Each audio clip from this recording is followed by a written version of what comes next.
Jadi mulai ya. Bismillahirrahmanirrahim. Assalamualaikum warahmatullahi wabarakatuh. Innal hamdalillah nahmaduhu wa nasta'inuhu wa nastaghfiruh wa na'udzu billahi min syururi anfusina wa min sayyiati a'malina. May yahdihillahu fala mudilla lahu wa may yudlil fala hadiya lahu wa asyhadu an la ilaha illallah wahdahu la syarika lah wa asyhadu anna Muhammadan abduhu wa rasuluhu la nabiyya ba'dah. Ya ayyuhalladzina amanu taqullaha haqqa tuqatih wa la tamutunna illa wa antum muslimun. Ya ayyuhan nasu taqu rabbakumul ladzi khalaqakum min nafsin wahidah wa khalaqa minha zawjaha wa batha minhuma rijalan katsiran wa nisaa'a wattaqullaha alladzi tasaaluna bihi wal arham innallaha kana 'alaikum raqiba. Ya ayyuhalladzina amanu taqullaha wa qulu qawlan sadida yuslih lakum a'malakum wa yaghfir lakum dhunubakum wa may yuti'illaha wa rasulahu faqad faza fawzan 'azima. Amma ba'd, para jamaah sekalian, kaum muslimin, kaum muslimat, para orang tua kami yang semoga dimuliakan oleh Allah Subhanahu wa taala. Alhamdulillah, di kesempatan yang berbahagia ini kita kembali dipertemukan oleh Allah Subhanahu wa taala untuk kita sama-sama melanjutkan pelajaran kita di dalam membahas ayat-ayat Allah dan juga hadis-hadis Rasulullah sallallahu alaihi wasallam agar benar-benar kita bisa beragama sesuai dengan apa yang diinginkan oleh Allah dan Rasulnya. Para jamaah sekalian rahimakumullah, di pertemuan yang lalu kita sedang membahas tentang syarat sahnya salat, ya. Yang mana syarat sah salat ini tentu hukumnya wajib, harus dipenuhi sesaat seseorang sebelum mendirikan salat. Dan konsekuensinya ketika seseorang tidak memenuhi yang dikatakan sebagai syarat sahnya salat ini, maka tentu salatnya tidak akan dianggap sah. Apa saja itu syarat sahnya salat? Yang pertama adalah masuknya waktu salat, ya, sehingga maknanya tidak boleh seseorang kemudian salat sebelum masuk waktunya. Dan yang kedua adalah suci dari dua hadas, ya, baik hadas kecil maupun hadas besar. Sehingga maknanya seseorang yang berhadas kecil atau hadas besar, ya, sebelum dia bersuci maka tidak boleh mendirikan salat. Yang ketiga adalah taharatu thawbi wal badan wal makan, yaitu sucinya badan kita, sucinya kain atau pakaian yang kita kenakan, dan juga tempat, ya, yang kita jadikan sebagai tempat untuk sholat, maka semuanya harus suci.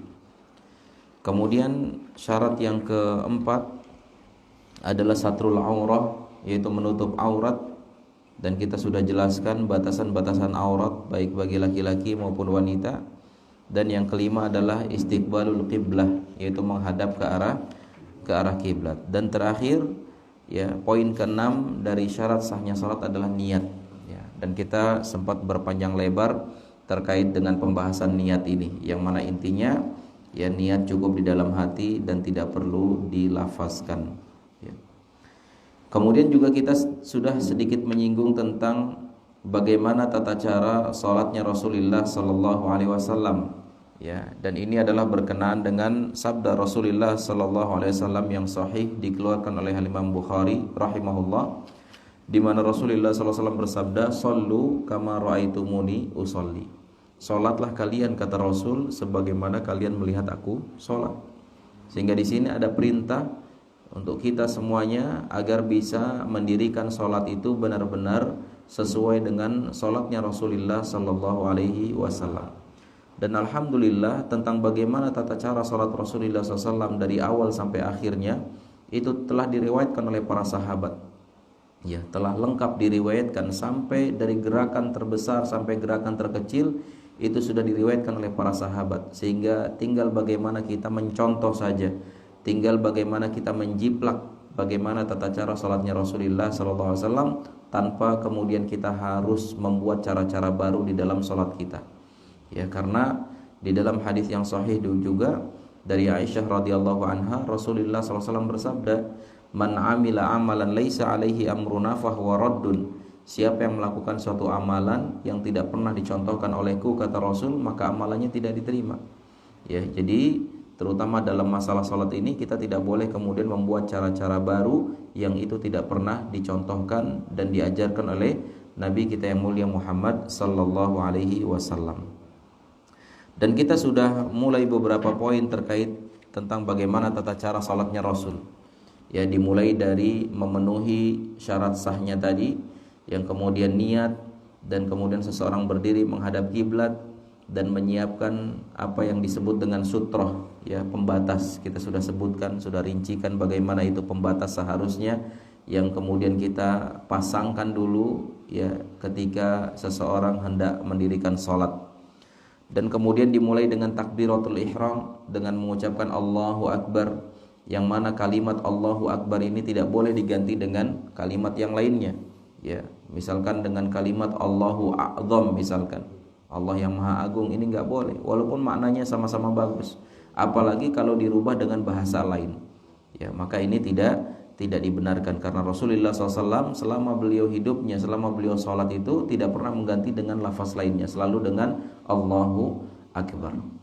Dan setelah itu, ya, dianjurkan untuk membaca doa istiftah. Ya, yang insya Allah nanti akan kita bahas bacaannya apa-apa saja. Ya, yang penting ini secara poin besarnya tentang bagaimana tata cara salatnya Rasulullah SAW.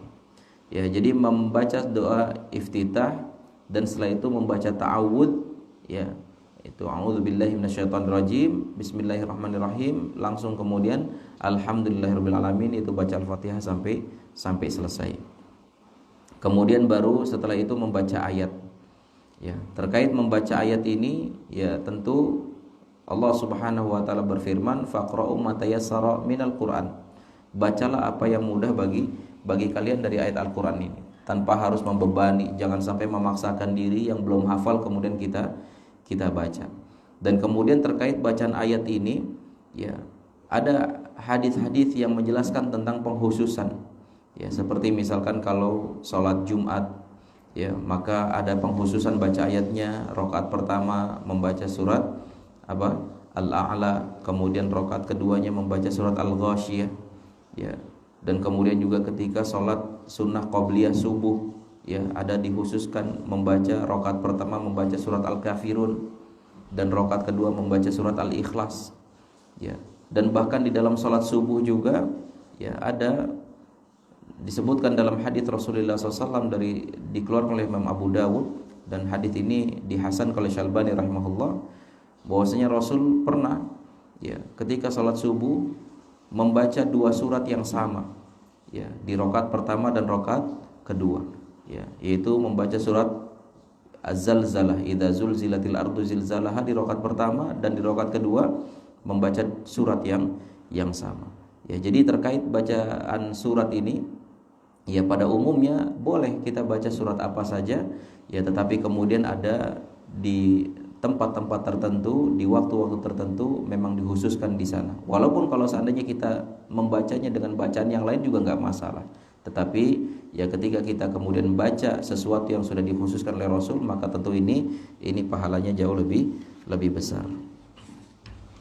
Kemudian para jamaah sekalian yang dirahmati oleh Allah Subhanahu wa taala, ini sampai poin ini terkait apa yang sudah kita sampaikan. Dan nampaknya ini karena kita menyampaikan terkait bagaimana tata cara salatnya Rasulullah SAW, maka mau tidak mau harus kita praktekkan, ya. Jadi kita praktekkan saja. Bismillah.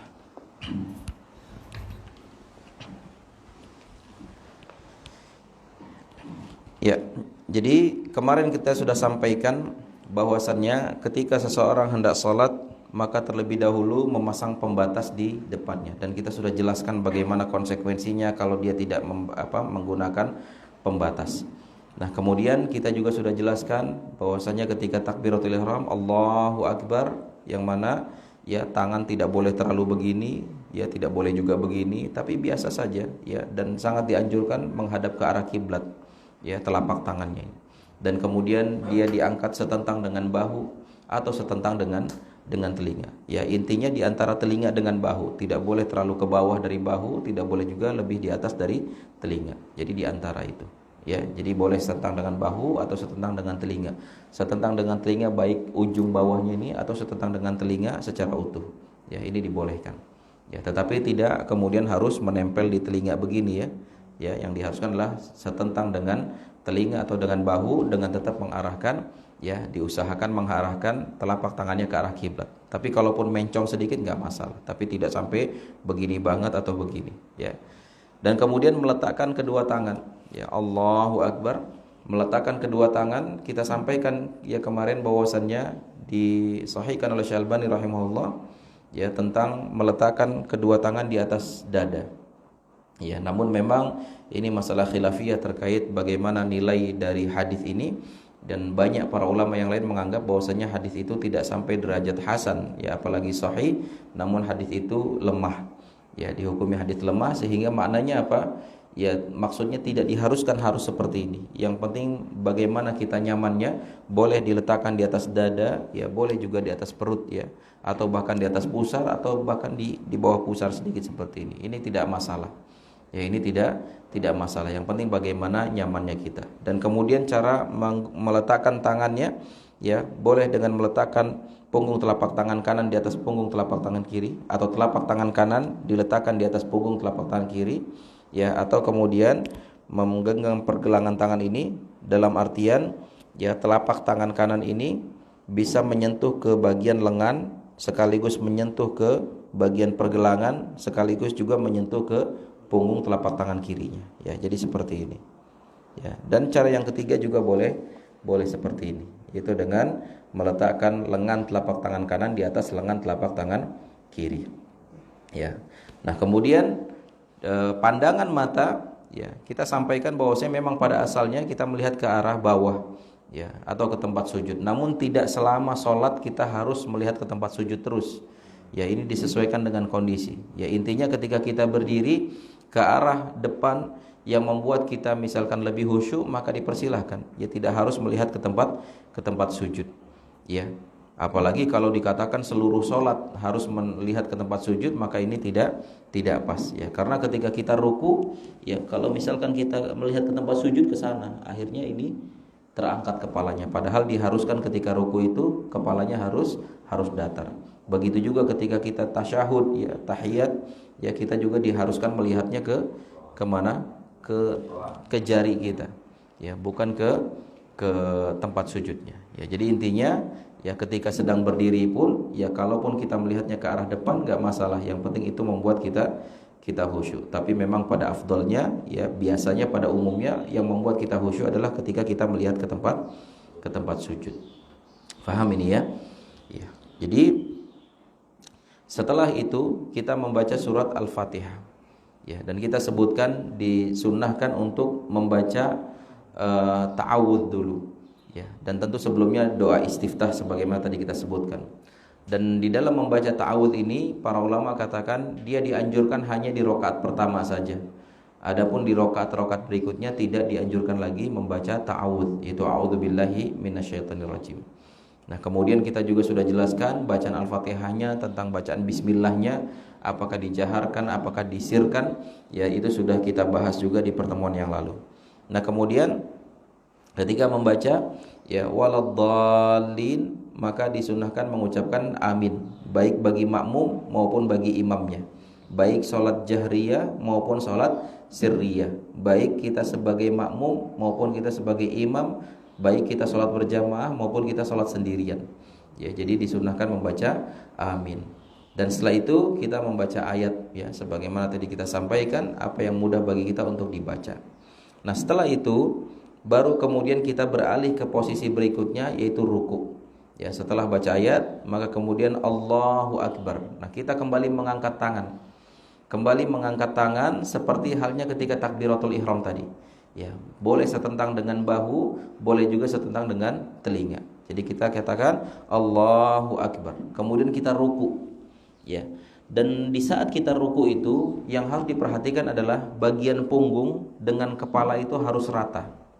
Bagian punggung dengan kepala harus rata, ya. Jadi harus rata. Nah, untuk bisa kepalanya rata adalah tentu kita harus melihatnya ke lurusan kepala, ya, ke lurusan wajah kita.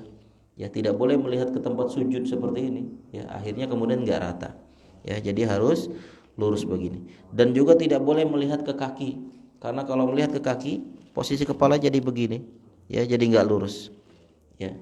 Jadi intinya yang harus diperhatikan adalah ya bagian punggung dan kemudian bagian kepala ya harus rata dan pandangan matanya lurus searah wajah dia. Nah, kemudian kedua tangan kita itu menggenggam kedua lututnya. Menggenggam kedua lutut, ya. Jadi tidak boleh seperti ini, tidak boleh seperti ini, ya, tapi harus menggenggam kedua lututnya. Dan tidak boleh juga kemudian rapat begini misalkan, tidak. Tapi digenggam lututnya. Ya, digenggam lututnya, ya, dan pandangan lurus. Ya. Jadi seperti ini. Paham ya? Ya. Dan mungkin kalau yang tidak terbiasa agak sakit-sakit, saat gimana di persendiannya kayak orang lagi pemanasan kan. Tapi insya Allah ya dengan terbiasa, apalagi kita niatkan dalam rangka mengikuti sunnah Rasulullah SAW, ya akhirnya insya Allah ya terbiasa.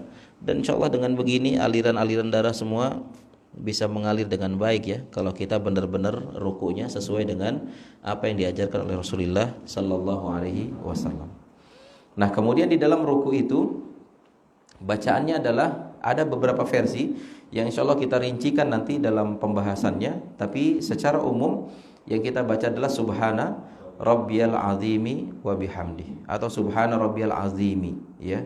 Dan itu boleh dibaca 3 kali, boleh juga lebih dari itu. Paham ya? Kemudian setelah kita ruku, ya Subhana Rabbiyal Azimi dan seterusnya. Kemudian kita angkat lagi Sami Allahu liman hamidah. Nah, ketika Sami Allahu liman hamidah, kembali kedua tangan kita diangkat seperti halnya takbiratul ihram tadi. Ya, boleh setentang dengan bahu atau setentang dengan telinga. Sami Allahu liman hamidah. Ya. Dan kemudian meletakkan tangan di mana? Ya, khilaf para ulama. Sebagian ulama ada yang mengatakan meletakkan tangannya di samping, seperti posisi sebelum sholat. Dan sebagian yang lain mengatakan posisinya seperti tadi ketika kita baca Al-Fatihah. Ya, jadi ketika kita melihat saudara-saudara kita ada yang seperti ini sholatnya, jangan langsung divonis, oh ini aliran apa ini? Aliran sesat. Enggak. Ada dasarnya. Ya, dan ini sebenarnya berdasar pada dalil yang sama. Karena Rasulullah SAW dijelaskan bahwasanya ketika beliau bangkit dari ruku, maka posisi tangan beliau kembali kepada semula. Nah, para ulama berselisih pendapat. Kembali kepada semula itu maksudnya apa? Apakah kembali kepada semula sebelum beliau sholat, yaitu tangannya begini, atau kembali kepada semula yaitu sebelum beliau ruku tadi, yaitu posisinya seperti ini. Ya. Sehingga para ulama berselisih pendapat dalam masalah hadis yang sama. Tetapi insya Allah ya ini masalah yang luas ya. Dan Allahu a'lam bishawab yang selama ini saya ikuti ya adalah pendapat ulama yang kemudian mengembalikan tangannya di samping. Dan ini kebanyakan saudara-saudara kita di Indonesia rata-rata seperti ini.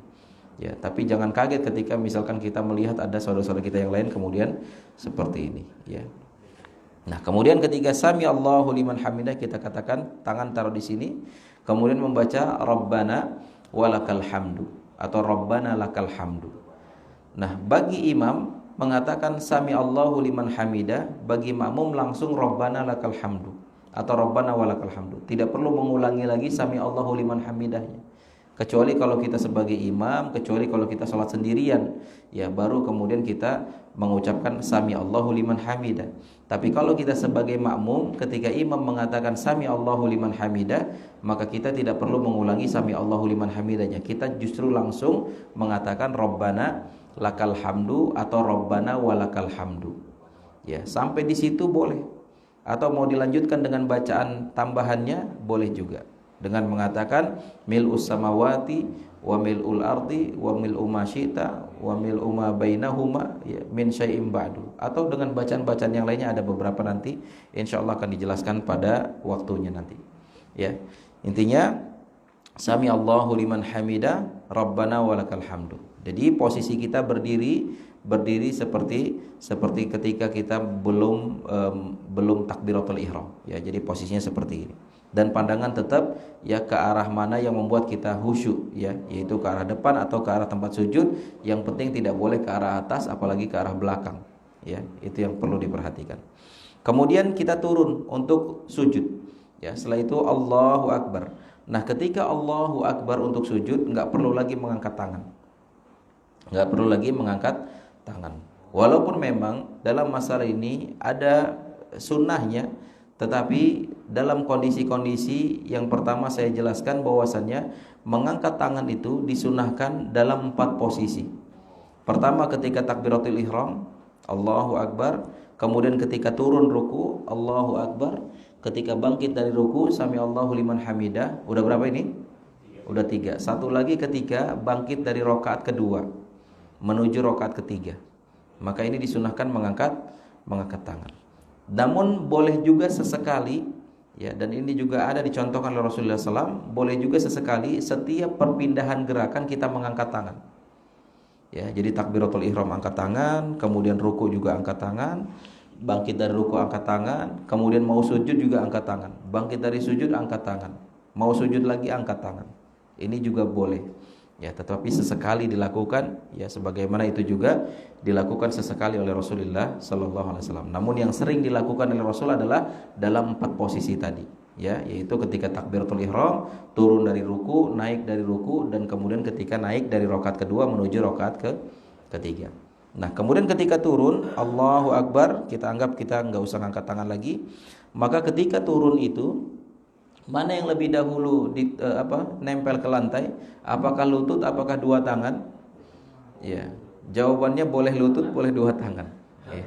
Karena ini dari dulu kontroversi ini gitu. Mana yang duluan gitu kan? Sampai kemudian saling menyalahkan. Ya, intinya masalah ini masalah luas, ya, dan memang sama seperti halnya tadi itu ketika meletakkan tangan di sini. Ya, ini sebenarnya berdasarkan hadis yang sama, namun kemudian para ulama berselisih pendapat di dalam memahaminya. Tapi ini masalah khilaf tanawu, kita anggap seperti itu, yaitu khilaf yang memang terkait masalah jenis saja, intinya sama gitu ya. Jadi ada sebagian ulama yang mengatakan ketika turun itu adalah mendahulukan tangan. Ya, mendahulukan tangan. Karena dalam hadisnya Rasulullah SAW katakan bahwasanya ketika kamu turun sujud, janganlah seperti turunnya unta. Jangan seperti turunnya unta. Nah, sekarang saya tanya, unta itu turunnya tangan dulu apa kaki dulu? Unta nggak punya tangan. Bingung kan?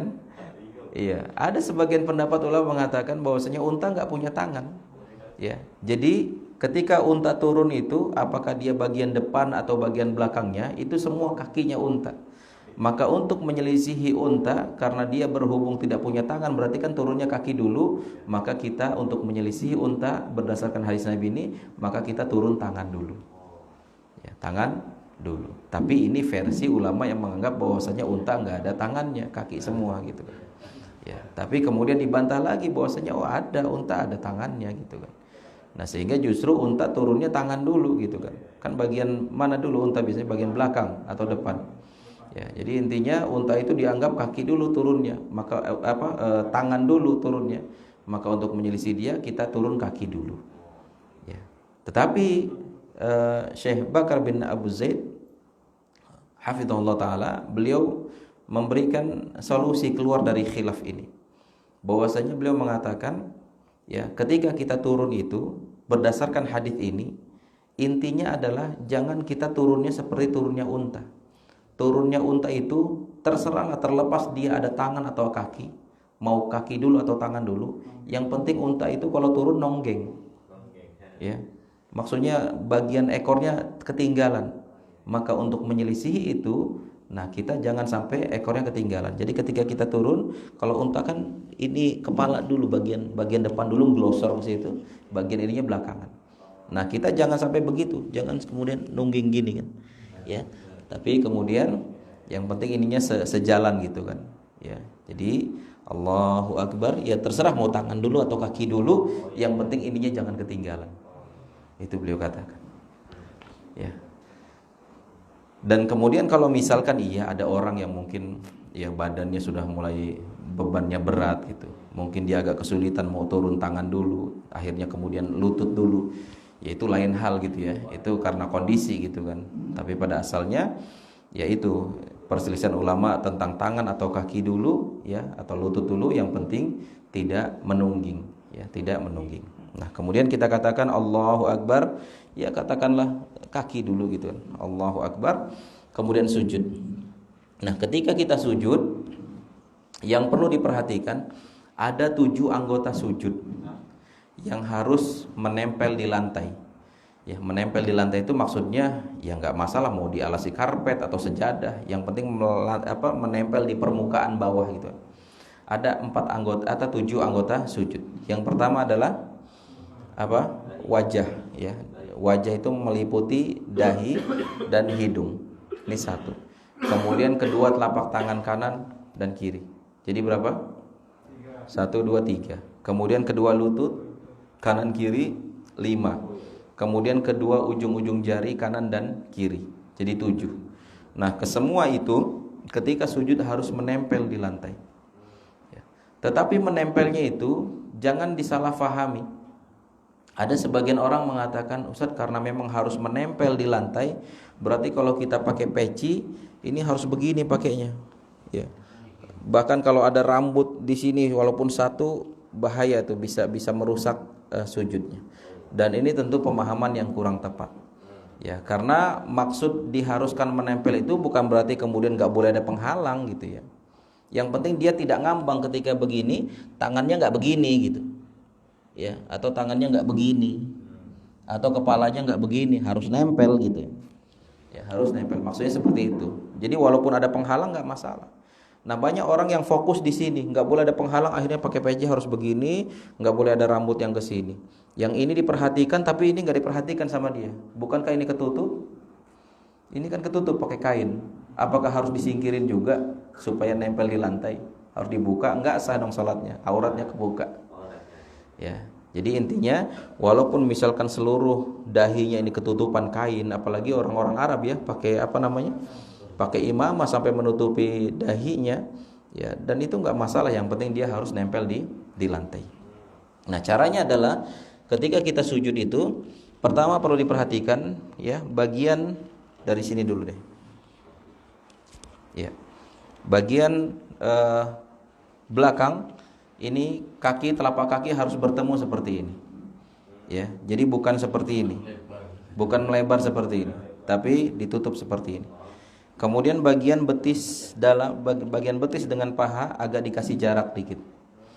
Kemudian bagian apa lagi? Bagian paha dengan perut juga harus ada jarak.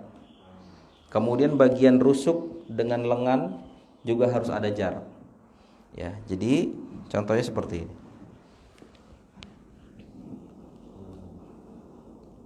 Ya, jadi ini berjarak dengan ini, kemudian ini berjarak dengan perut, dan bagian sini betis berjarak dengan paha bagian belakang.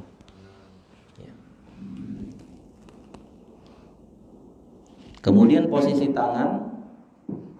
tangan sama seperti halnya ketika kita posisi takbiratul ihram. Dia sejajar dengan bahu atau sejajar dengan telinga.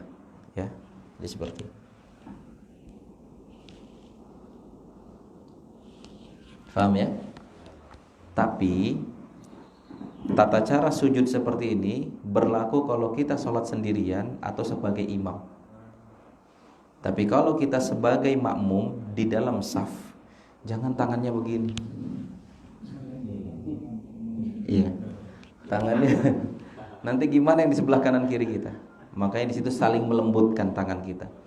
Ya, sehingga ya sudah nggak masalah, begini juga nggak masalah gitu. Ya, karena kan kita dalam saf keharusan merapatkan saf gitu kan. Kalau kita harus begitu, nanti gimana yang di sebelah? Ya, jadi seperti itu. Nah, kemudian ketika sujud, ya kita membaca zikirnya Subhana Rabbiyal A'la, ya, dan kemudian ada bacaan yang lainnya, insyaallah akan kita jelaskan. Yaitu sujud. Kemudian setelah sujud, ya, dengan sujud begini, kemudian Allahu Akbar. Nah, Allahu Akbar duduk di antara dua sujud. Nah, duduk di antara dua sujud, penampakan bagian depannya seperti ini, ya. Yang mana kedua tangan kita ini diletakkan di atas paha. Ya, paha bagian ujung dekat lutut, bukan di paha segini. Ya, karena ini mirip dengan berkaca pinggang, ini nggak boleh dalam sholat seperti itu. Ya, jadi seperti ini yang normal saja, atau boleh juga sambil menggenggam lututnya. Boleh sambil menggenggam lututnya. Jadi nggak ada tuh ya pemahaman kita dulu bahwasanya wah hati-hati ini harus lurus nih. Ya, kalau misalkan lebih nanti di neraka dipotong jarinya gitu. Ya, ini nggak ada. Ya, justru ada sunnahnya sambil menggenggam lutut seperti ini. Paham ya? Nah, kemudian duduk di antara dua sujud ini, kita bagian belakangnya duduk iftirosh namanya.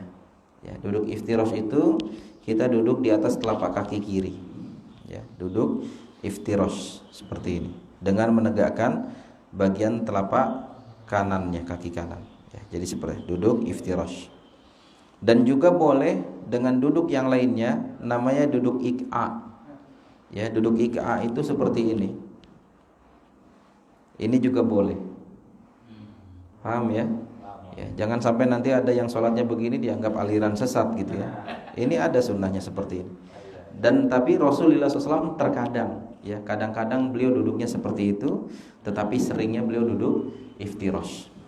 Ya, seringnya duduk iftirosh. Jadi kalau misalkan sekali-sekali boleh Ustaz mengamalkan dengan duduk ik'a, boleh silakan sesekali. Kita niatkan dalam rangka mengikuti sunnah Rasulullah SAW. Tapi yang seringnya kita duduknya iftirosh. Ya. Dan ketika duduk di antara dua sujud, bacanya apa? Ya, bacaannya selama ini ya mungkin ada sedikit yang perlu dikoreksi ya. Yaitu selama ini kita bacanya apa? Rabbighfirli warhamni wajburni warfa'ni warzuqni wahdini wa'afini wa'fu anni. Nah, di dalam bacaan ayat apa? Doa ini atau zikir ini ada beberapa kalimat yang ditambahkan, ada beberapa kalimat yang dihilangkan, dan ada beberapa kalimat yang dibolak-balik.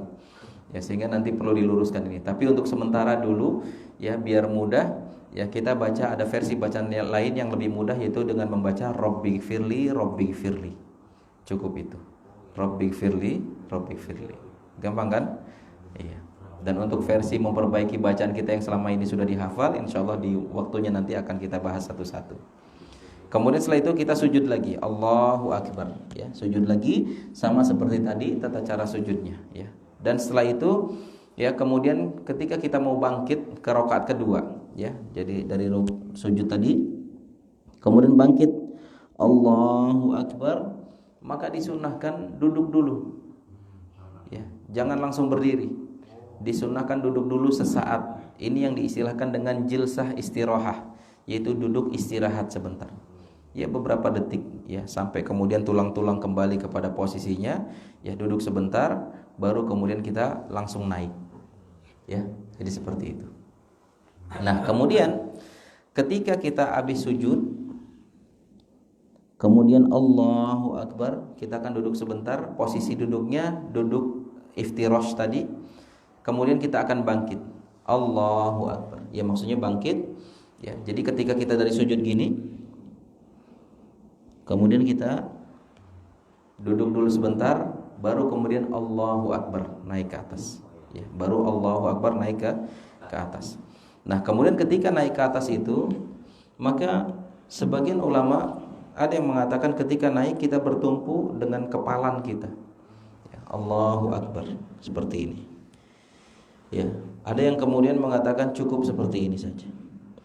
Dan bahkan ada yang seperti ini. Ya. Nah, intinya bertumpu. Ya. Nah, di dalam hal ini juga para ulama berselisih pendapat ya terkait hadis yang sama, di mana Rasulullah SAW ketika bangkit itu beliau bertumpu dengan tangannya seperti ketika mengadoni sebuah adonan. Nah, cuma para ulama berselisih pendapat terkait mengadoni adonan ini sifat tangannya seperti apa. Karena adonan roti itu, ya yang pernah mengadoni roti itu adonan roti itu agak keras. Ya keras maksudnya keras lengket gimana ya? Keras lah gitu ya. Sehingga kemudian ada yang menafsirkan, oh mengadoni ya begini, ya. Ya, begini. Sehingga makanya ketika bangkit tangannya begini. Ada lagi yang mengatakan bahwasanya ngadon ya beginilah pakai tangan, ya, pakai telapak tangan gini. Akhirnya kemudian begini. Dan ada lagi yang mengatakan enggak, adonan itu ya begini-begini nih. Akhirnya tangannya begini. Nah, ya masalah ini luas juga. Dan bahkan ada sebagian yang kemudian ketika bangkit ya, gini terus langsung begini. Ya. Kalau ini karena badannya keberatan. Ya biasanya berat badan jadi harus bertumpu pakai ini. Atau mungkin lagi sakit pinggang gitu. Dan itu enggak masalah insyaallah. Paham ya? Kemudian ke rakaat yang kedua sama seperti tadi ya, ketika bangkit kita anggap ini rakaat yang ketiga lah. Bangkit, Allahu Akbar, tangannya kembali diangkat. Ya, disunahkan kan tadi di rakaat yang ketiga kan dari rakaat kedua. Kemudian kita lakukan lagi seperti halnya biasa tadi sampai kemudian setelah sujud kita duduk tahiyat awal ya. Tahiyat awal atau tasyahud awal. Nah, maka kemudian ketika tasyahud awal kita duduknya duduk iftirash. Ya, duduk iftirash seperti yang tadi kita sifatkan. Nah, kemudian kita menunjuk tangan ya. Menunjuk jari ini ya, afdolnya adalah dilakukan dari awal, bukan ketika asyhadu alla ilaha illallah, bukan ketika at-tahiyat apa bacaan ya, pokoknya asyhadu alla ilaha illallah biasanya seperti itu kan. Jadi biasanya gini, at-tahiyat dan seterusnya kemudian asyhadu alla ilaha illallah. Ya, tetapi justru yang dianjurkan adalah kita menunjukkan jarinya sejak awal. Sejak kita mengatakan ya at-tahiyatu lillah wassalawatu wathayyibat dan seterusnya. Ya, dan ini juga mungkin versi bacaannya berbeda dengan apa yang selama ini kita hafalkan. Selama ini yang dihafal apa? At-tahiyatul mubarakatus salawatut thayyibatu lillah, gitu ya. Iya, masih satu frekuensi kita. Ya, tetapi Allahu alam bacaan yang lebih sahih dalam masalah ini adalah at-tahiyatu lillah wassalawatu wathayyibat dan seterusnya. Nanti insyaallah juga akan kita bahas tentang bacaan-bacaannya. Dan yang penting ya, dianjurkan adalah menunjuk tangannya dari awal tadi. Kemudian bagaimana cara menunjuk tangannya? Ya, menunjuk tangannya ada dua cara. Pertama adalah dengan kita mempertemukan ujung jempol dengan ujung jari tengah. Ya, jadi seperti ini. Ya, sehingga orang bilang membentuk angka berapa nih? 15 Arab. 15 kalau lihatnya dari sana ya. Kalau dari sini 51. Iya, pokoknya begini. Ya. Dan yang dua jari sisanya digenggam, ya, digenggam. Jadi seperti ini. Atau cara yang kedua, semua jari-jarinya digenggam kecuali jari telunjuknya. Ya, jadi seperti ini. Jadi boleh, ya, mau yang cara pertama atau cara yang kedua boleh. Atau sekali-sekali cara yang pertama, sekali-sekali cara yang kedua. Dan kemudian juga ada dianjurkan menggoyang-goyangkan. Ya. Dan ini juga masalah khilaf para ulama. Ya, memang pada asalnya ada hadis Rasulullah SAW mengatakan bahwasanya sungguh gerakan jari kamu ketika sholat itu lebih ditakuti oleh setan daripada cambukan besi, ya, sehingga disunahkan. Cuma para ulama berselisih pendapat tentang bagaimana tata cara menggoyangkannya. Ya, ada yang diantara mereka mengatakan yang namanya menggoyangkan atau menggerakkan gitu ya dari atas ke bawah. Ada di antara mereka yang namanya menggerakkan itu ya bergetar gini, ya, dan seterusnya. Ya, dan ada yang mereka mengatakan tidak perlu digoyang, cukup nunjuk saja. Ya, ini juga masalah luas ya. Jangan sampai kemudian ya kita saling mencela dalam masalah ini karena memang ada dasarnya. Ya, tetapi yang nggak boleh kemudian untuk mainan gitu ya, diputer-puter gini apa segala macam. Ya, ini nggak boleh. Ya, apalagi dijadikan bahan olokan gitu ya. Ini nggak boleh. Ya, kemudian ya, ketika kita duduk tahiyat awal itu sama, sifat tangan itu sama seperti ketika sujud duduk di antara dua sujud tadi, ya, meletakkan di atas paha seperti ini dan boleh juga sambil menggenggam lututnya. Jadi seperti ini. Jadi nggak ada istilahnya nih ketika nunjuk ini harus rata gini, nggak boleh lebih, kalau lebih nanti dipotong. Ya, nggak ada seperti itu. Ya, ini mungkin pemahaman kita lah waktu masih kecil ditakut-takutin sama guru kita gitu kan. Walaupun itu tidak sahih. Ya. Jadi seperti ini, ya biasa aja mau seperti ini nggak apa-apa atau gini. Ya, intinya jangan sampai terlalu ke atas, ya, sampai kayak gini, sampai seperti berkacak pinggang, ini nggak boleh.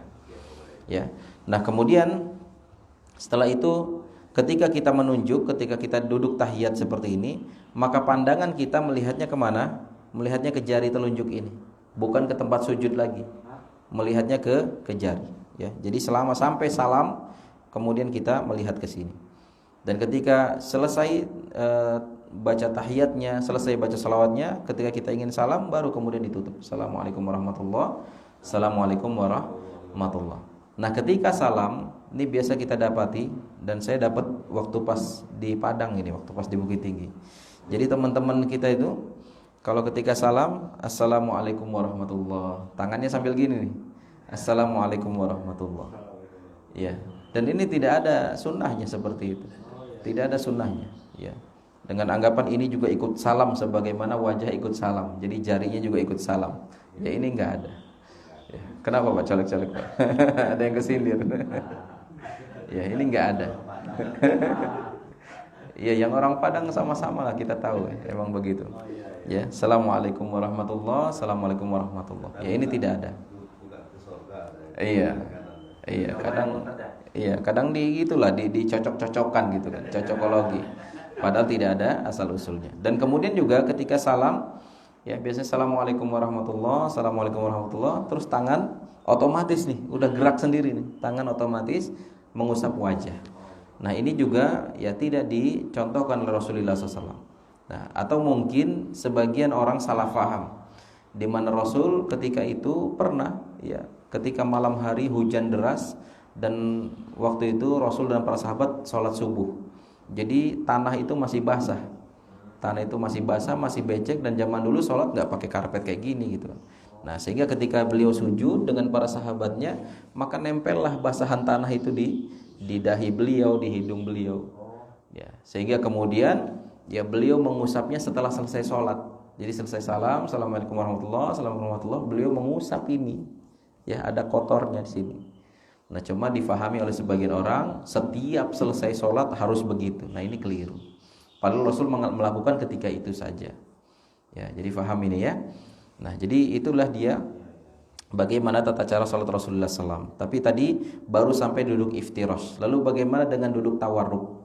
Nah, sebenarnya perlu difahami hukum asal ketika seorang sholat itu duduknya adalah duduk iftirash. Duduk iftirash seperti yang tadi kita sampaikan, duduk iftirash gini. Ya, tetapi khusus untuk rakaat terakhir atau khusus untuk tahiyat akhir, maka duduknya adalah duduk tawarruk. Ya, duduk tawarruk bagian depannya ya seperti ini. Ya, bagian belakangnya adalah kita dengan duduk di lantai. Ya, dengan menegakkan telapak kaki kanannya. Ya, seperti ini. Ini duduk tawarruk. Ya, duduk tawarruk. Ya, jadi seperti ini, dan posisi tangan tetap di atas ini atau menggenggam lutut. Ya, ini namanya duduk tawarruk. Jadi di tahiyat akhir maka duduknya adalah duduk tawarruk. Namun kemudian para ulama berselisih pendapat terkait bagaimana kalau sholatnya 2 rakaat. Ya, baik itu sholat subuh maupun sholat sunnah ya, yang dia tahiyatnya hanya ada 1 kali. Maka sebagian ulama menganggap bahwasanya duduknya iftirash, ya, duduknya iftirash. Karena dalam hadis Rasulullah SAW dikatakan bahwa beliau ketika tahiyat pertama maka duduknya iftirash. Namun kemudian dibantah oleh para ulama yang lainnya, seperti dalam hal ini mazhab Syafi'i rahimahullah, ya, bahwasannya duduk Rasulullah SAW itu kalau tahiyat akhir maka harus tawarruk. Ya. Mau rakaatnya berapapun yang penting itu dianggap sebagai duduk terakhir, maka duduknya tawarruk seperti ini. Ya. Jadi dalam masalah ini silakan, ya. Di dalam mazhab Syafi'i menguatkan pendapat yang duduk tawarruk walaupun dua rakaat. Dan dalam pendapat Hambali, ya, mereka menganggap bahwasannya duduknya tetap iftirash. Ya, jadi seperti itu. Ya, dan saya rasa ini tentang penjelasan bagaimana tata cara salatnya Rasulullah SAW, dan insyaallah apa yang kurang nanti akan berlanjut di tanya jawab. Dan adapun untuk bacaan-bacaannya segala macam, insyaallah nanti akan kita perincikan. Ini kan hanya sekedar gambaran bagaimana gerak-geriknya, tata caranya, tapi kemudian diperincikan lagi mana yang masuk dalam kategori rukun sholatnya, mana yang masuk dalam kategori kewajiban sholat, sunnah-sunnah sholat, sehingga dengan begitu akan lebih jelas bagi kita untuk bisa memahaminya. Sekaligus untuk bacaan-bacaannya mungkin ada beberapa yang perlu kita perbaiki. Allahu a'lam bishawab. Itu yang bisa kita sampaikan. Silahkan kalau ada pertanyaan. Silakan Pak. Waalaikumsalam warahmatullahi wabarakatuh. Pertanyaannya untuk surat di dalam Al-Quran itu penamaannya apakah langsung dari Allah melalui Rasulnya atau sesuai pencatatan saja? Ya, Allahu a'lam bishawab. Yang saya fahami itu langsung ya, Rasulullah SAW mendapatkan wahyu dari Allah ya, terkait nama suratnya, terkait posisinya di mana, diletakkan di setelah surat apa, sebelum surat apa, itu semua diimlakan, didiktekan oleh Jibril kepada Rasulullah sallallahu alaihi wasallam. Ya, makanya terkait nama, bahkan terkait urutan surat itu tidak sama seperti ketika turunnya. Jadi tidak mengikuti urutan turunnya. Tapi itu wahyu tersendiri yang kemudian Jibril kabarkan kepada Rasulullah sallallahu alaihi wasallam. Seperti misalkan Al-Fatihah di yang pertama, kemudian dilanjut Al-Baqarah dan seterusnya. Padahal ayat pertama turun surat Al-Alaq. Tapi dia diposisikan malah di paling belakang tuh di juz 30 gitu kan.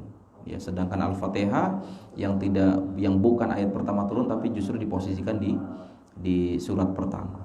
Ya, jadi itu yang saya fahami, Allahu a'lam bishawab. Terkait dengan itu pernah mendengar pendapat kalau dilihat dari contoh-contoh itu pembacaan ayat itu selalu dari yang depan ke yang belakang gitu. Misalnya dari Al-A'la, Al-Ghosiyah kan itu urutannya memang secara belakang begitu. Al-Sajadah, Al-Ihsan gitu. Apakah itu memang ada pendapat seperti itu?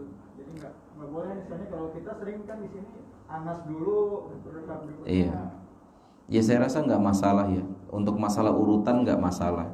Ya, walaupun memang secara adab ya, secara etika yang paling baik adalah secara berurutan dari surat yang sebelumnya baru kemudian surat yang kemudian. Tapi bukan berarti kalau seseorang kemudian baca surat yang belakangan dulu di rakaat pertama, rakaat kedua terus surat yang sebelumnya, bukan berarti ini tidak baik, bukan berarti tidak sah gitu salatnya. Tetap dianggap sah. Ya. Apalagi kalau seandainya dia nggak paham masalah itu. Banyak daerah-daerah tertentu yang masyarakatnya mungkin belum paham. Atau bahkan kita tahu urutan urutan surat terkadang hanya juz 30 kadang. Ketika sudah masuk juz-juz berapa kita nggak mengingkari itu karena memang kita nggak tahu gitu. Dan saya pernah dapati dulu ketika berkesempatan dakwah di Aceh, ya sempat kita sholat dan imamnya itu ya baca suratnya. Jadi surat yang kemudian dibaca di rakaat pertama, surat yang sebelumnya dibaca di rakaat kedua. Ya misalkan di rakaat pertama baca An-Nas tadi seperti Bapak bilang. Kalau rakaat kedua malah surat Al-Ikhlas misalkan. Padahal kan Al-Ikhlas duluan seharusnya baru An-Nas. Nah gara-gara itu makmumnya baca Subhanallah, menegur imamnya, dianggap imamnya salah gitu. Ya kita yang baru di situ kaget loh. Ini kesalahan apa ini, orang imamnya betul bacanya gitu. Nah ini tidak perlu seperti itu karena nggak ada kesalahan dalam masalah itu, nggak ada kesalahan. Ya jadi seperti itu ya, jadi nggak masalah. Tapi kalaupun iya, mana yang lebih baik ya yang lebih baik berurutan. Gitu. Makanya ini perlunya kita menghafal Al-Quran sekaligus menghafal urutannya juga gitu kan. Ya jadi seperti itu. Dan insya Allah nggak perlu diperbesar juga masalah seperti ini. Insya Allah luas juga masalah ini. Allahu a'lam bishawab. Ada lagi? Silakan Pak. Iya. Itu sepertiga malam dan akhirnya itu 5 menit sebelum azan subuh itu dibolehkan. Iya, justru itu waktu yang paling afdal. Ya, jadi waktu qiyamul lail itu dari sejak selesai salat Isya sampai azan subuh. Sampai azan subuh. Ya, sampai azan subuh. Nah, nanti untuk menghitung kan dia ada 3 bagian malam. Ada sepertiga malam pertama, ya. Ada sepertiga malam kedua, ada sepertiga malam terakhir. Ya, untuk menghitungnya tinggal hitung saja dari waktu maghrib, ya, sampai waktu subuh. Ada berapa jam bagi 3. Maka bagian 3 yang terakhir itulah sepertiga malam terakhir. Ya, yang itu waktunya sampai azan subuh. Sampai azan subuh. Jadi ketika misalkan kita baru mulai sholat misalkan jam 3:30 misalkan, ya 3:30 kita pengen berapa rakaat, pengennya sih 11 rakaat Ustaz gitu kan, tapi kemudian baru dapat 8 rakaat, nih waktunya kayaknya udah mau azan nih, ya sudah langsung ditutup dengan 1 rakaat witir, langsung ditutup. Ya, jadi seperti itu. Jadi pas tank waktu subuh masuk berarti sudah habis waktu sepertiga malam terakhirnya. Paham ini ya? Dan ini juga yang perlu diperhatikan. Ya, banyak orang menganggap bahwasanya waktu terakhir sholat isya itu waktu subuh. Sehingga banyak di antara mereka kemudian mengakhirkan sholat isyanya dengan alasan nanti deh sekalian mau tahajud. Akhirnya dia bangun jam 3, sholat isya dulu baru tahajud. Nah justru jam 3 itu waktu isya udah habis. Karena habisnya waktu isya itu pertengahan malam. Pertengahan malam. Gimana cara menghitung pertengahan malam? Dari maghrib sampai subuh bagi 2. Ya, dari maghrib sampai subuh berapa jam bagi 2. Maka bagian yang awal dari bagian kedua itu adalah pertengahan malam. Ya sekitar jam 12 ya atau setengah 12. Ya itu adalah pertengahan malam dan menandakan akhir waktu sholat isya. Ya, jadi nggak bisa kemudian dengan alasan tidur dulu sekalian sholat tahajud gitu kan. Ya, jadi ini perlu diperhatikan. Nah kembali ke pertanyaan Bapak tadi, intinya waktu akhir dari sepertiga malam terakhir itu adalah adzan subuh. Allahu a'lam bishawab. Terkait pertanyaan Bapak, kalau kita dengar belum sholat witir berarti masih boleh dengar azan. Tapi kan zaman Rasul itu azan 2 kali ya. Iya. Dan yang dimaksud azan di sini azan pada fajar shadiq, yaitu waktu subuh, bukan pada fajar kadzib. Fajar kadzib itu kan azan pertama. Ya, jadi ketika baru azan pertama, maka tetap masih berlaku itu waktu sholat malam. Masih berlaku sepertiga malam terakhirnya sampai nanti datang azan kedua. Jadi seperti itu. Faham insyaallah. Kalau sampai terdengar azan kedua itu belum itu masih bisa. Yang enggak masalah kalau memang kita lagi sholat nih gitu kan. Tahu-tahu azan kedua ya sudah segera diselesaikan gitu. Dituntaskan bukan dibatalin. Dituntaskan. Ya, kalau misalkan Ustaz nih pas lagi azan nih misalkan rakaat ke-8 nih belum mengganjilkan ya, ternyata sudah azan. Ya sudah, selesaikan.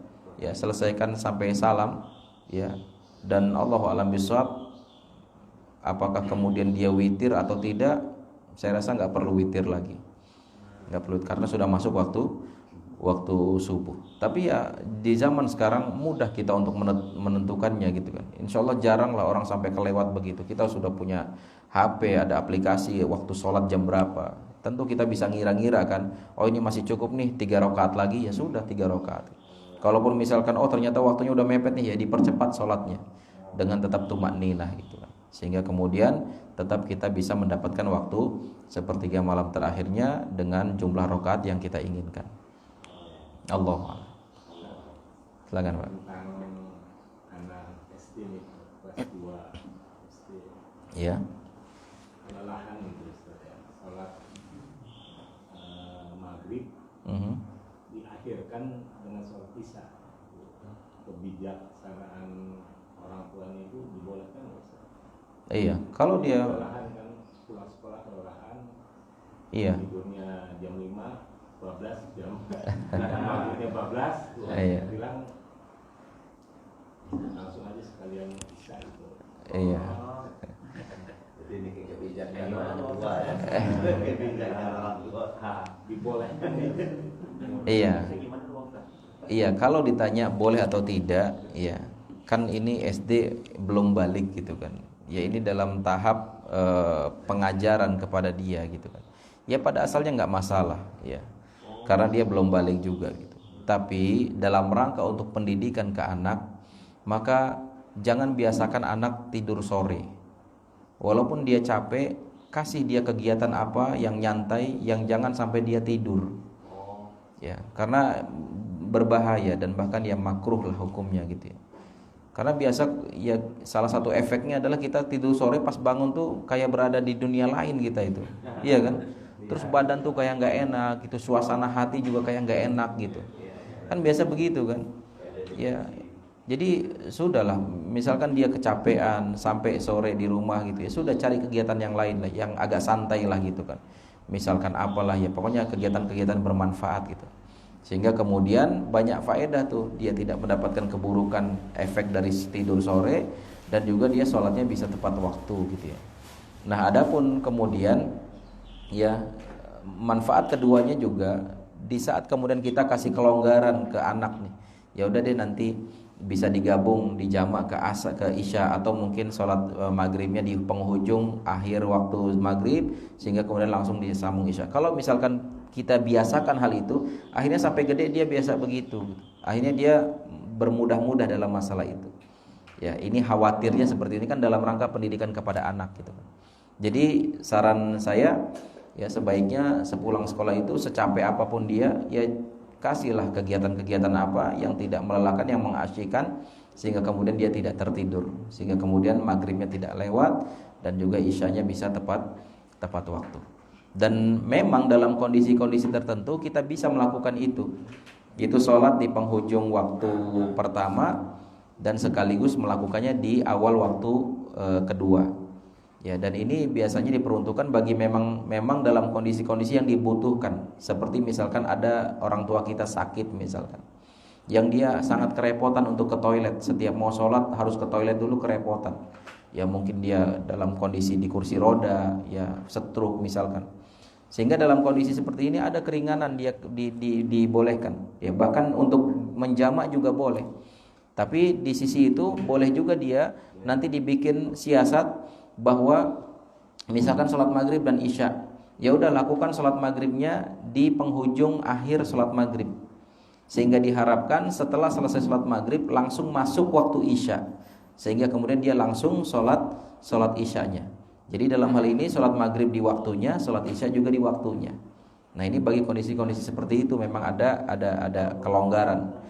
Tapi pada asalnya ketika kita dalam kondisi sehat, nggak ada kondisi yang memaksa kita harus seperti itu, ya pada asalnya ya kita sesuai dengan aturan gitu ya.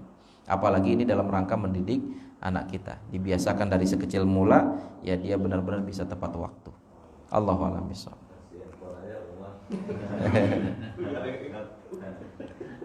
Silakan. Kalau buat tadi Ustaz bilang Iya. Dua ketiga gitu kan? Iya, dari 2 ke 3. Kalau misalkan masuk dia ketinggalan satu rokat, dia tetap di 2 ketiga atau? Iya, dua ketiganya kita. Iya, 2 ketiganya si masbuk. 2 ketiganya si masbuk. Beda kalau seandainya nanti dia masbuknya kapan? Kalau memang masbuknya 2 ketiganya imam, ya dia masih dapat 2 ketiganya imam, maka Allahu a'lam bishawab kita mengikuti 2 ketiganya imam. Jadi kalau misalkan imam pas 2 ketiga kan angkat tangan, sedangkan kita misalkan baru 1 rakaat misalkan, maka kita ikut imam. Ya ini berlaku untuk semua. Ya baik dalam kondisi tadi 2 ketiganya imam mengangkat tangan, begitu juga dalam kondisi duduk tawaruk atau iftirosnya. Ketika imam sudah duduk tahiyat akhir misalkan, yang tentu bagi imam duduknya apa? Tawaruk. Sedangkan bagi kita itu adalah duduk tasyahud awal misalkan. Ya, yang seharusnya kita duduknya iftirosh. Maka dalam hal ini kita ikuti duduknya siapa? Kita ikuti duduknya imam. Duduk tawarruk. Walaupun bagi kita itu baru yang pertama, baru tasyahud pertama, tapi bagi imam adalah itu tasyahud yang kedua, tasyahud yang terakhir. Dan ini berdasarkan sabda Rasulullah SAW yang mengatakan innama ju'ilal imam liyutamma bihi. Imam itu dijadikan untuk diikuti. Idza kabbara fakabbiru, apabila imam takbir maka takbirlah. Apabila imam sujud sujudlah. Dan ini untuk semua aktivitas salat apa yang dilakukan imam kita ikuti. Jadi seperti itu. Tapi kalau imam salam jangan ikutan salam karena kita masbuk. Ya. Ini kan dalilnya ini imam dijadikan untuk diikuti. Ya antum masbuk gitu kan. Ini beda kasus gitu kan. Jadi seperti itu. Allahu a'lam. Silakan. Kita kondisi kita lagi jamak sholat. Iya. Kita lagi dalam perjalanan itu kondisi kita jamak akhir. Bukan saja dari maghrib ke isya. Waktu kita lagi jamak dan kita kan maghrib dulu ya. Iya. Kita maghrib dulu, terus tiba-tiba ada orang mau ikutan jadi makmum gitu. Tapi gara-gara kita sholatnya maghrib, otomatis kan kita cuma 3 rakaat, menitegur sama makmum di belakang gitu. Jadi kiranya kita Iya, ya ini makmumnya nggak paham. Pada asalnya dalam kondisi seperti itu kita boleh bermakmum berimam dengan bermakmum dengan imam yang beda sholatnya dengan kita boleh. Ya jangankan beda jenis sholat gitu kan, beda waktu sholat, beda jenis saja boleh. Misalkan imamnya sholat sunnah, makmumnya sholat wajib, ini boleh. Atau sebaliknya. Apalagi ini yang satu misalkan mau sholat isya, yang satu yang imamnya sholat maghrib. Nah dalam hal ini kalau makmumnya faham, ya seharusnya ketika imam sholatnya 3 rakaat, ya maka dia tinggal nambah 1 rakaat lagi, walaupun nanti pas rakaat ketiga harusnya bangkit lagi, dia ikut tahiyat bersama imam gitu, nggak masalah. Tapi kalau seandainya hal ini terjadi perdebatan gitu, karena si makmumnya ini juga ngikutnya pas masbuk juga dengan imam yang safar tadi gitu kan, maka perlu dijelaskan ketika imam salam kemudian makmumnya misalkan ikut salam atau mungkin protes segala macam, ya kita jelaskan kita lagi musafir, kita sholat maghrib gitu kan, kita sholat maghrib, dan dia bisa kemudian lanjutkan sholatnya tanpa perlu mengulang lagi gitu kan, walaupun sudah ada obrolan gitu kan. Karena ini pernah terjadi dalam kejadian di masa Rasulullah SAW, ketika Rasul sholat asar kalau nggak salah, seharusnya 4 rakaat, beliau baru 2 rakaat gitu, sehingga Rasul salam, para sahabat salam, terjadi diskusi, ya Rasul, ya apa berubah ini sholatnya, ya karena turun wahyu dari yang 4 jadi 2, atau antum lupa gitu. Rasul mengatakan tidak ada wahyu dan saya juga nggak lupa. Rasul merasa benar gitu kan, merasa saya nggak lupa gitu. Tapi kemudian diperingatkan oleh para sahabat yang lainnya, benar ya Rasulullah, bahwasanya ini baru 2. Akhirnya ketika itu Rasul langsung menyambung rakaat ketiga dan keempat tanpa mengulang dari awal, padahal sudah terjadi obrolan. Nah para ulama katakan obrolan yang terjadi ini masih dalam sholat, jadi obrolan dalam sholat yang dibolehkan seperti ini, masih dalam sholat, makanya kemudian dilanjutkan. Nah dalam kasus tadi misalkan imamnya sudah salam karena dia sebagai musafir 3 rakaat sholat maghribnya, tapi kemudian si makmum protes, misalkan dia ikut sama kita dari awal, misalkan, lo kenapa 3 rakaat segala macam, saya musafir, saya sholat maghrib, udah kamu lanjutin tambah 1 rakaat lagi, udah langsung dia lanjut tambah 1 rakaat gitu. Jadi seperti itu. Cuma ya kebanyakan nggak paham, ya akhirnya kemudian dia ngulangi sholatnya dan segala macamnya. Ya yang penting intinya di sini adalah boleh, ya ketika imamnya maghrib kemudian makmumnya isya misalkan, boleh saja, ya bahkan kalau imamnya sunnah kemudian makmumnya sholat wajib juga tidak masalah. Allahu a'lam bishawab. Silakan Pak. Ustaz, ini tambah 1 rakaat lagi sholat apa Ustaz?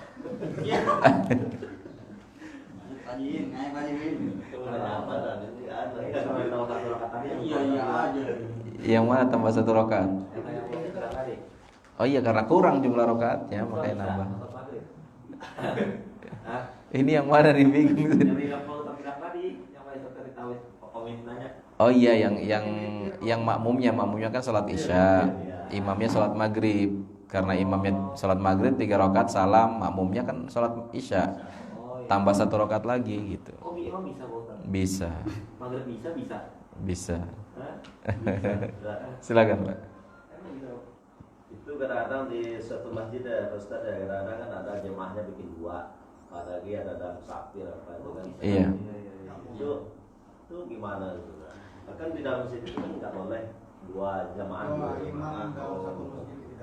Iya, pada asalnya memang tidak boleh ya dalam satu masjid dengan 2 jamaah. Ya 2 jamaah itu maksudnya ya bersamaan gitu ya, bikin 2 jamaah. Tetapi di kondisi-kondisi tertentu seperti masjid yang memang tempat persinggahan orang safar, ya maka ini boleh saja. Misalkan dalam satu masjid, oh ini jamaah, ini bikin jamaah lagi, ini bikin jamaah lagi, itu nggak masalah kalau di masjid yang memang tempat singgahnya para musafir. Ya karena terkadang masing-masing orang kan ada yang terburu-buru, ada yang memang nyantai, ada yang kemudian oh ini lagi sholat jama', dan ini ada yang tidak jama', ini ada yang ini, dan begitu seterusnya. Maka ya insya Allah luas dalam masalah itu. Ya. Iya, kecuali kalau di masjid, di musola ini gitu, atau di masjid yang yang bukan tempat persinggahan para musafir, kalau bikin beberapa jamaah ya itu nggak boleh. Itu tidak boleh. Allahu a'lam bishawab. Ustaz, Silakan. kalau misal masalah jamak tadi itu Ustaz, Mm-mm. kan ada orang jamaknya 4. Iya. Karena di Isya dia menjamak jamak awal misalnya maghrib sama Isya di maghrib. Nah, kita misalnya mau sholat maghrib, berarti di sholat Isya gitu Ustaz. Misalnya berarti kan kita 3, yang si imam tadi kan 4. Nah, salamnya itu gimana Ustaz? Yang kita Iya. Iya, jadi kita sebagai makmum, kita ini sudah meniatkan ingin jamak takhir antara maghrib dan isya. Nah, kemudian kita dapat isyanya berjamaah di masjid yang imamnya adalah sholat isya, sedangkan kita sholat maghrib. Nah, bagaimana caranya ini? Ya, kalau misalkan makmumnya sholat maghrib, makmumnya sholat isya, sedangkan imamnya maghrib, gampang ini ya, tinggal kita nambah rokaatnya gitu kan. Nah, ini yang jadi masalah, imamnya sholat isya, kemudian makmumnya sholat maghrib. Nah, caranya adalah ya, di saat imam naik ke rokaat keempat, ya, maka si makmum tetap duduk menunggu imam menyelesaikan rokaat keempatnya. Ya, paham ya? Ya, memang ini tidak familiar di kita. Ya. Jadi kita ketika rokaat ketiga, ya, imam kan naik tuh rokaat ketiga untuk melanjutkan rokaat keempat. Nah, kita posisi tetap duduk, nggak ikut rokaat keempat. Nungguin imam selesai rokaat keempatnya sampai dia tahiyat, baru kita ikut tahiyat bersama imam. Sehingga kemudian kita salamnya bareng dengan imam. Paham nggak? Paham Pak ya? Iya, baru tahu ya. Ya, caranya seperti itu. Seperti itu. Ya. Cuma kalau misalkan kita lakukan itu di sini, ya, di kondisi orang yang mungkin gak paham, ya gitu, nanti dianggapnya ini sholat apaan ini gitu. Padahal memang seperti itu caranya. Ya, Allahu a'lam. Ya. Berarti maksudnya buat sholat jamak itu kayak tadi sholat jamaknya di akhir ya, tetap dilakukan sholat maghrib duluan ya? Iya, tetap. Walaupun kita jamak takhir, tetap sholat yang pertama harus dilakukan di awal. Di awal, harus berurutan. Gitu. Kecuali kalau seandainya sholat yang kedua itu khawatir waktunya habis. Kayak misalkan kita mau jamak antara zuhur dengan asar. Kita pengen lakukan di waktu asar misalkan. Tapi kemudian kita ketemu asarnya sudah menjelang maghrib. Kalau kita sholat zuhur dulu, khawatir asarnya nggak dapat nih. Maka dalam kondisi seperti itu, kita segerakan lakukan asar dulu, baru setelah itu zuhurnya. Tapi kalau waktu asarnya masih luas, ya pada asalnya zuhur terlebih dahulu selesaikan, baru kemudian asar sesuai dengan urutannya. Paham ini ya? Tapi jamu Ustaz, tadi kan maghrib di isya. Tapi kalau misalnya kita niatnya qashar, tetap kita 4 rakaat gitu. Misalnya kita sholatnya di sholat zuhur gitu. Tapi kita pengen jamak qashar dengan asar gitu. Kan kita dua-dua harusnya.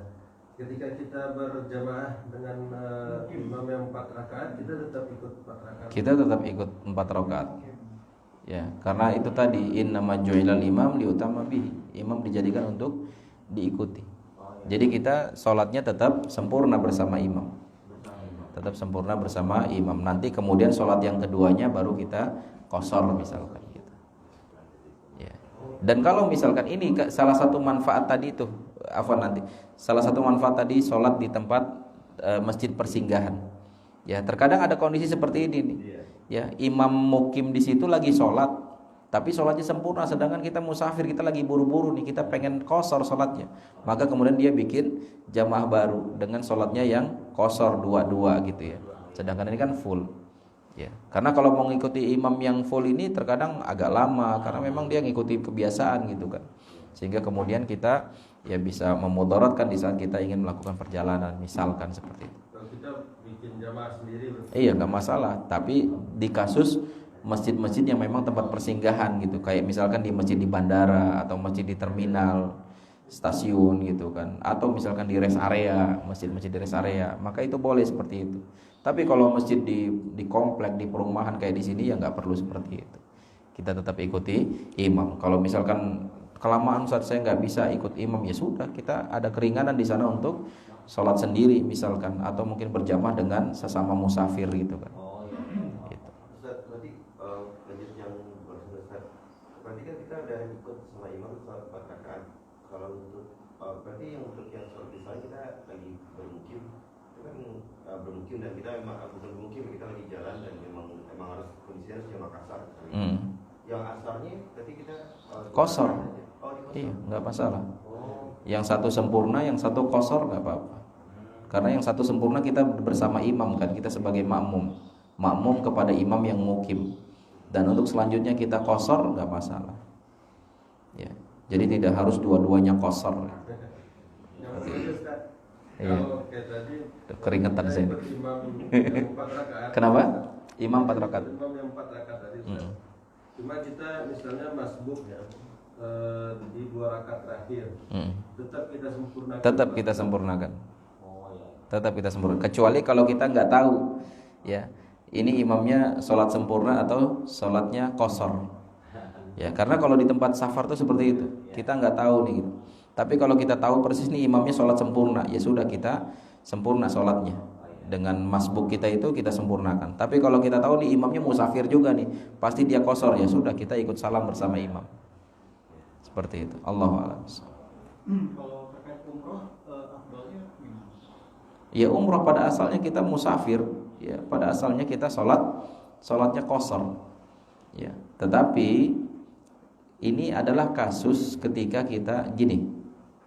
Rasulullah SAW selama beliau safar itu sholatnya selalu qashar. Sampai gara-gara ini ada sebagian ulama, dan ini pendapatnya kuat juga, sebagian ulama yang mengatakan musafir sholatnya wajib qashar, bukan sunnah lagi, wajib mengqashar. Ya, karena Rasul selama safar nggak pernah sholat sempurna, selalu mengqashar. Nah, kemudian kaitannya dengan kita safar umroh bagaimana Ustaz? Apakah kita selalu qashar atau tidak?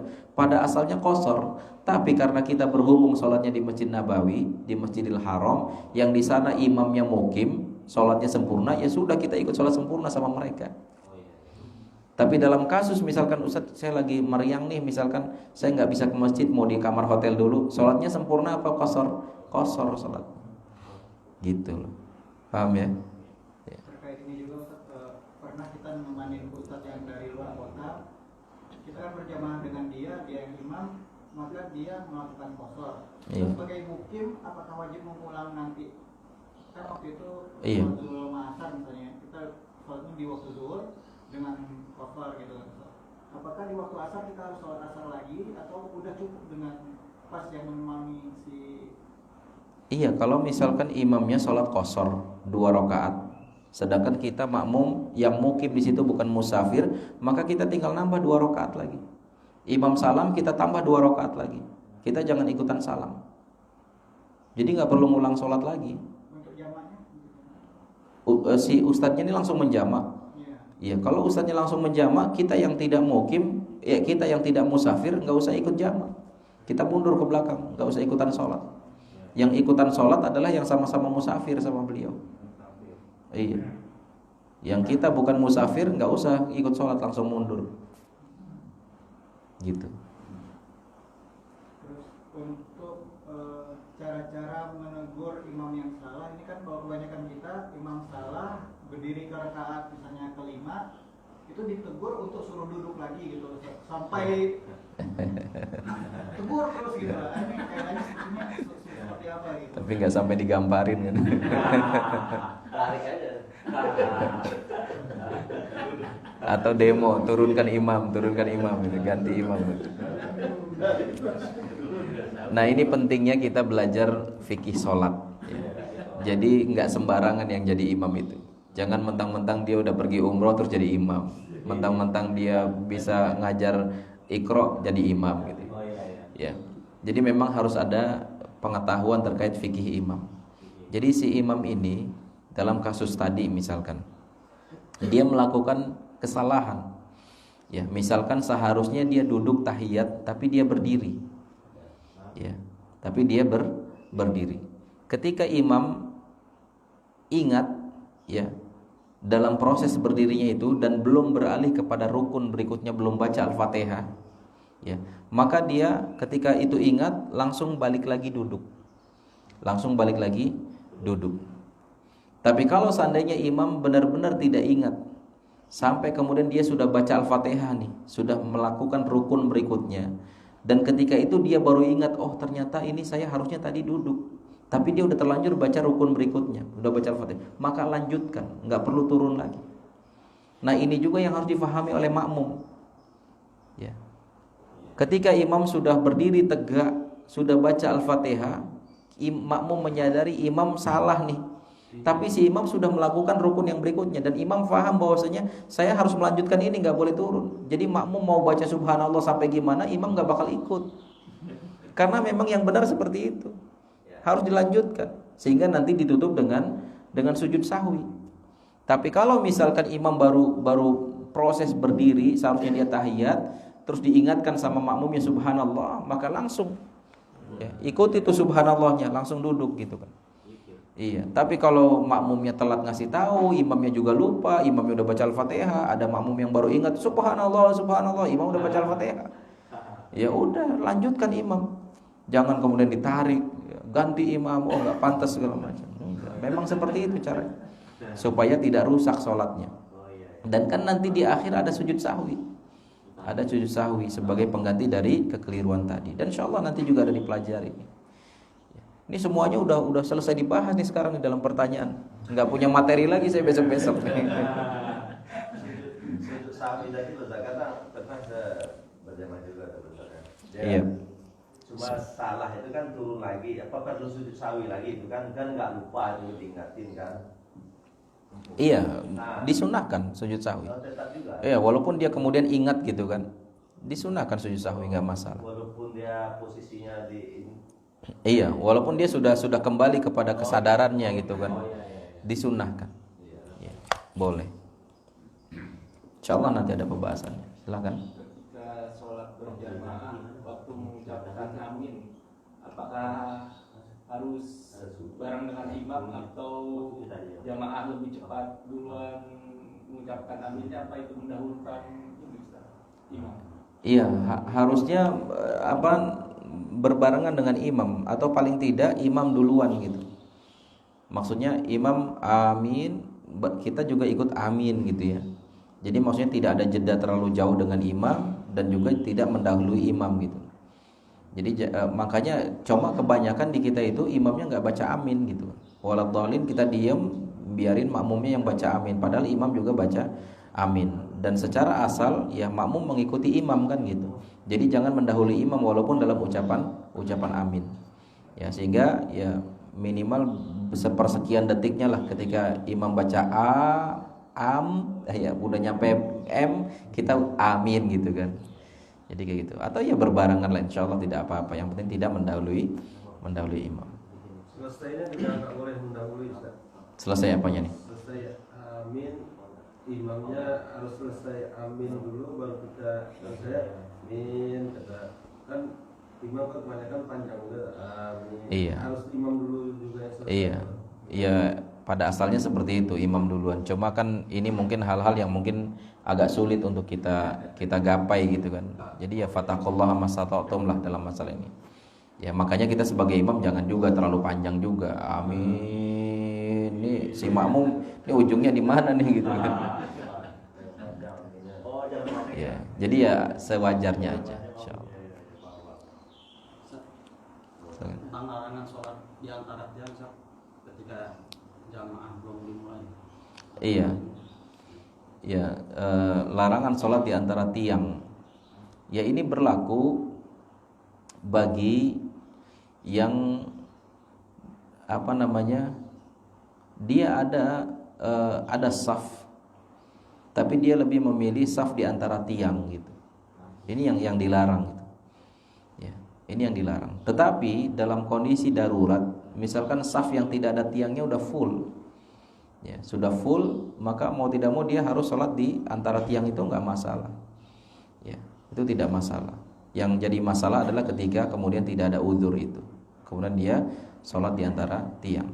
Ya begitu juga sholat di belakang sendirian, di belakang saf. Ya, terkadang ada tuh sebagian kita dulu pemahamannya, ya kan memang ada larangan sholat di belakang saf sendirian, ya sehingga kemudian memaksa orang menarik satu kawannya dari depan untuk sholat bersama dia di belakang. Ya, kasusnya kayak tadi lah. Tadi tuh pas mulai sholat di belakang Pak siapa? Pak RT kita ya. Pak RT apa Pak RW tadi? Beliau di belakang sendirian tuh. Iya, yang lain sudah full di depan, sehingga beliau nggak bisa masuk ke saf depan gitu. Nah dulu sebagian ada yang berpemahaman ditarik satu dari depan ke belakang, ya supaya menemani dia saf di belakang, dengan beranggapan bahwasannya ya tidak boleh sholat sendirian di saf. Nah ini juga keliru gitu kan. Karena kalau seandainya yang tidak boleh sendirian di saf itu ketika yang di depan masih memungkinkan dia sholat di saf depan masih kosong, ya di depan masih kosong dia milih sendirian di belakang, ini yang nggak boleh. Tapi kalau di depan udah full dia nggak bisa masuk lagi, mau gimana gitu, ya. Dan insya Allah di belakang juga kan nanti ada datang jamaah baru juga gitu. Nah yang lebih parah narik temannya dari depan, ya temannya mundur dianya maju ke depan.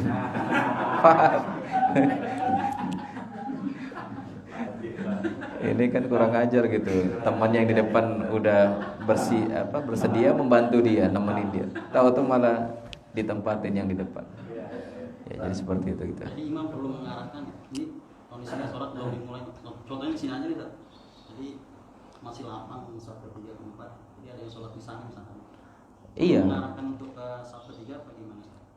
Iya, pada asalnya seperti itu. Jadi kalau di sini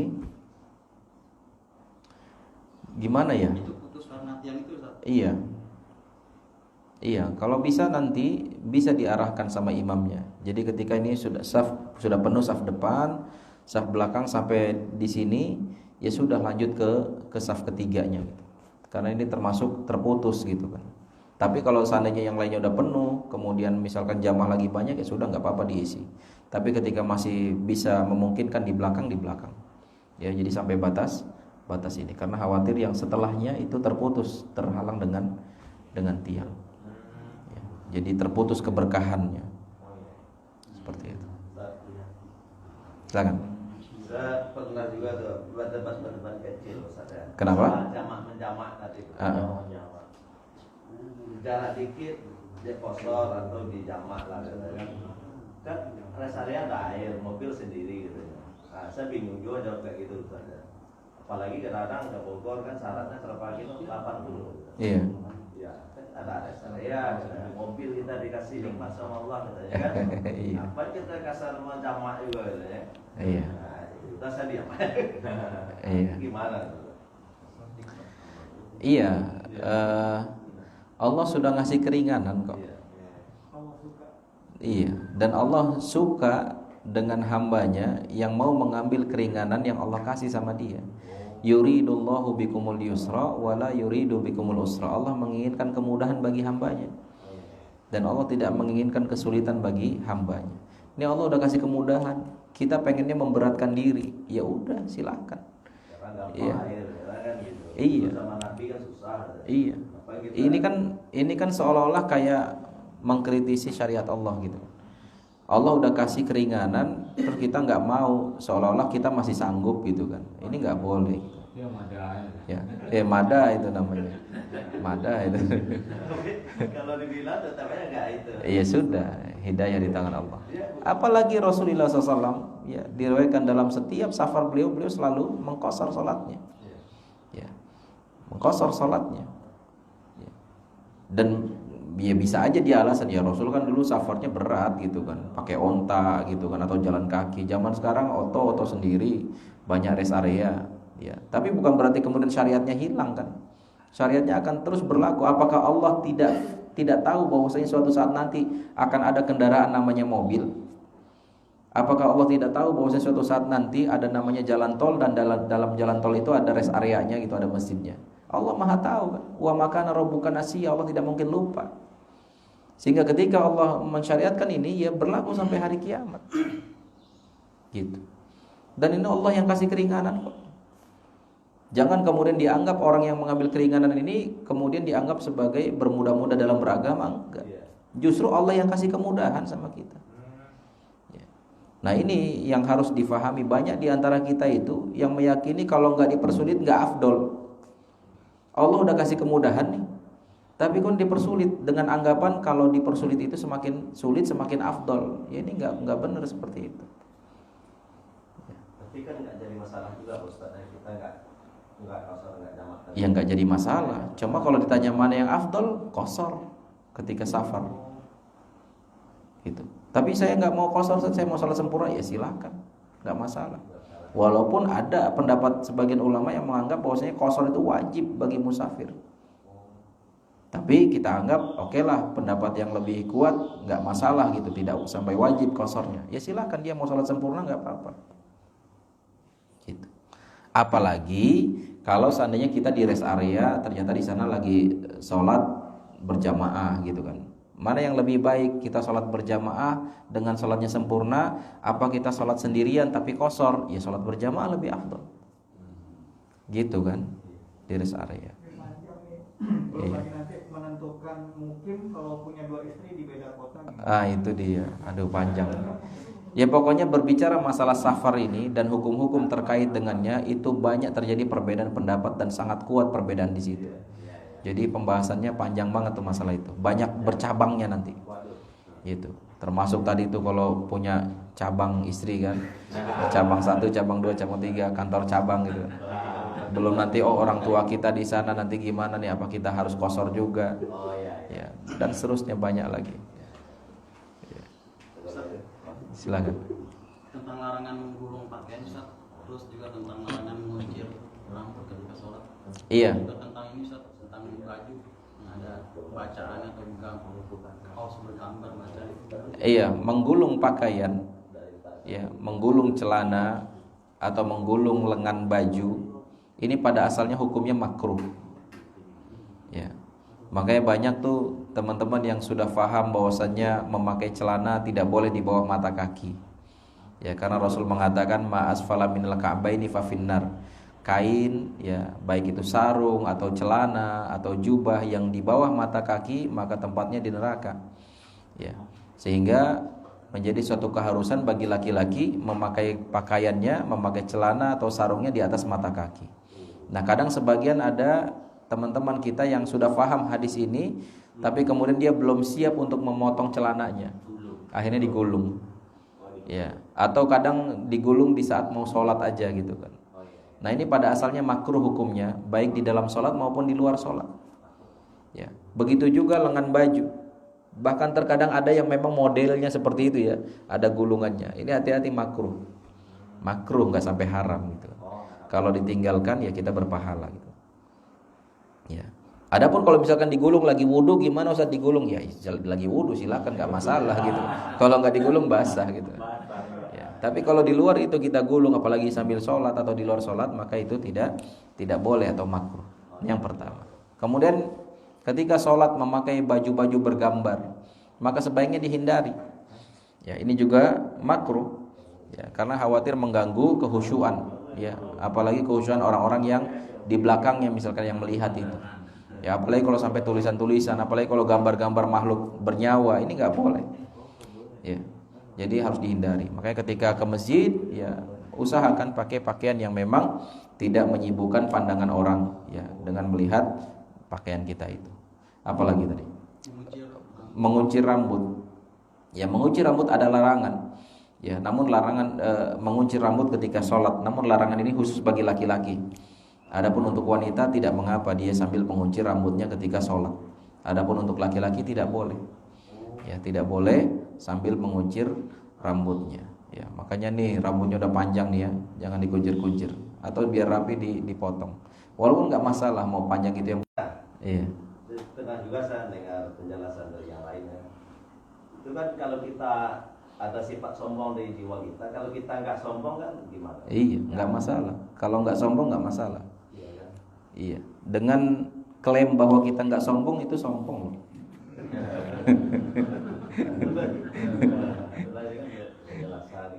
Iya. Iya, dan mereka biasa berdalil dengan apa yang dilakukan oleh Abu Bakar. Abu Bakar radhiyallahu an pakaiannya menjulur sampai ke bawah, tapi itu tanpa dia sengaja.